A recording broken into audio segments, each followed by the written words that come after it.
ujian akhir semester manajemen sekolah.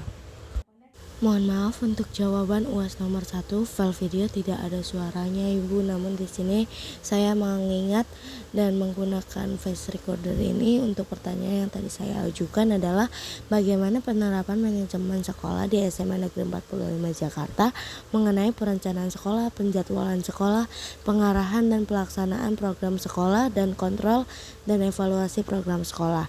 Untuk jawaban dari Wakil Kepala Sekolah Bidang Kurikulum tadi, yaitu yang pertama nyusun rencana jangka pendek dan jangka panjang gitu ya, yang melibatkan semua pemangku kepentingan termasuk guru dan orang tua untuk mencapai tujuan pendidikan.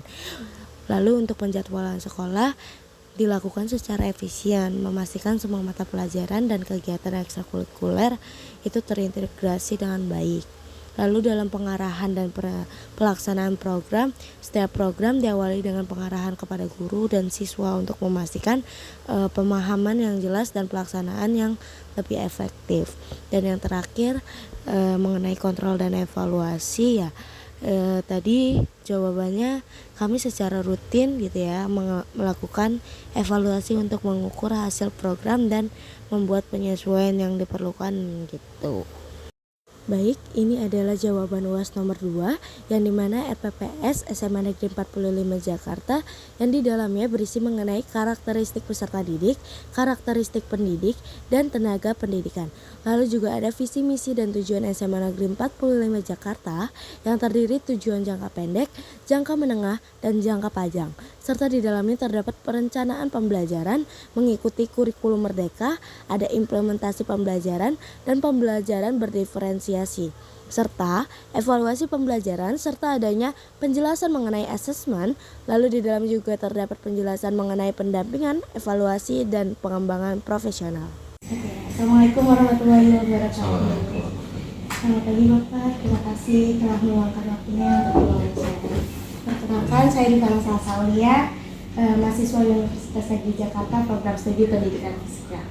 Tapi ini saya sedang bersama dengan Pak Arif Wibowo selaku Wakil Kurikulum di SMA Negeri 45 Jakarta.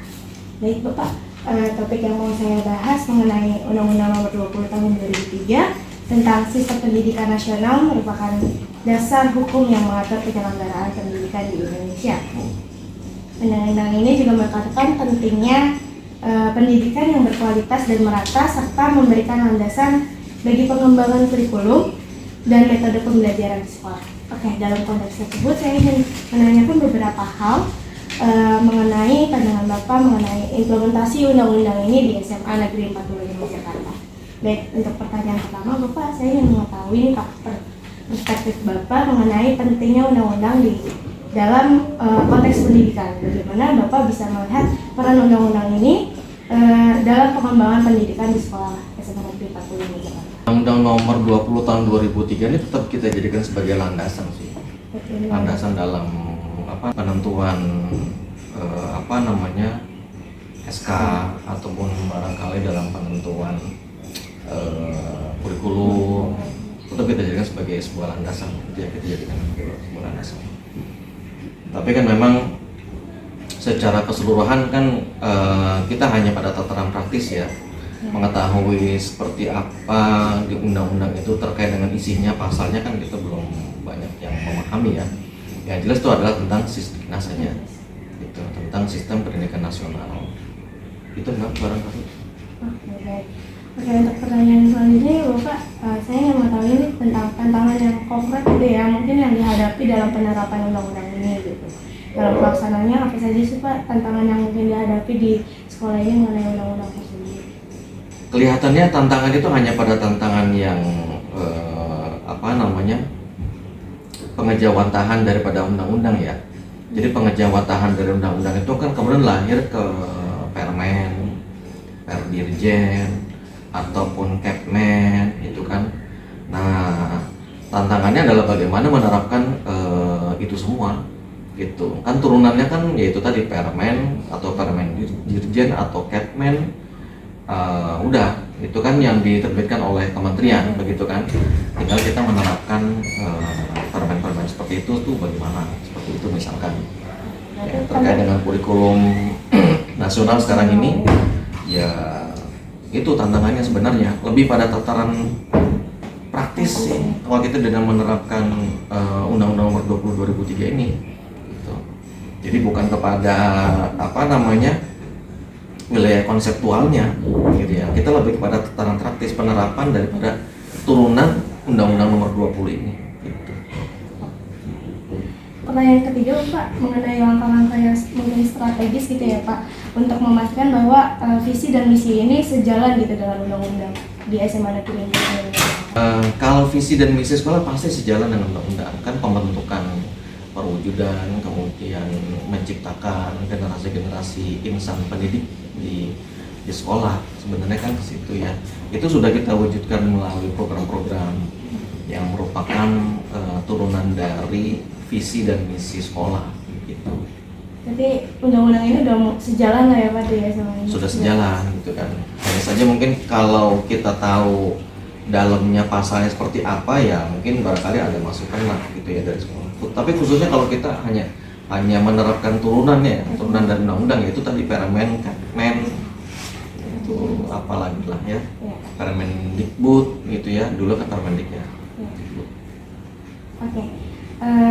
Terakhir sih Pak, ini pertanyaan terakhir mengenai harapan Bapak nih Pak untuk masa depan pendidikan di Indonesia dalam konteks undang-undang ini gitu. Apa harapan Bapak terkait perkembangan pendidikan di Indonesia terutama setelah adanya Undang-Undang Nomor 20 tahun 2003? Yang jelas kalau bisa memang di dalam undang-undang itu terpelihara adanya kekuatan maupun payung hukum yang bisa melindungi keberpihakannya kepada guru di dalam mendidik anak-anak di sekolah gitu kan. Seperti itu sih sebenarnya diinginkan. Artinya ada perlindungan secara hukum, sehingga ketika memang kita memperlakukan siswa dalam bentuk penegakan disiplin gitu ya, ataupun dalam bentuk penegakan budaya-budaya positif yang ada di sekolah, nah, harapannya memang kita mendapatkan payung hukum. Artinya penerapan yang kita lakukan juga penerapan yang berdasarkan kemanusiaan gitu ya, bukan penerapan yang berdasarkan atas kekerasan ataupun ketidakadilan ataupun mungkin perundungan dan sebagainya, bukan, tapi penerapan yang memang kita lakukan berdasarkan kemanusiaan itu, dan memang sudah benar jalurnya gitu kan, sesuai dengan tata aturannya. Nah, kita mendapatkan perlindungan hukum sebagaimana yang kita ketahui sekarang kan, terkait dengan adanya beberapa guru yang kemudian akhirnya harus dipenjara gitu ya, ataupun mungkin harus menjalani proses hukum gitu kan, yang sebenarnya itu bisa membuat mental seorang guru menjadi down, kemudian akhirnya tidak memiliki waktu lagi secara optimal untuk bisa melayani siswanya di sekolah gitu ya, di kelas. Nah, kan akhirnya tidak bisa melayani lagi kalau akhirnya harus menjalani proses hukum seperti itu.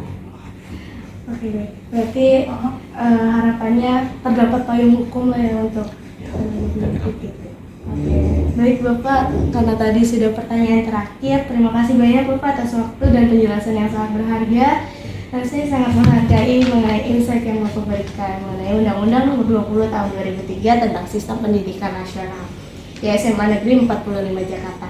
Semoga informasi ini dapat bermanfaat untuk saya dan rekan-rekan mahasiswa lainnya dalam memahami praktik pengajaran yang baik juga.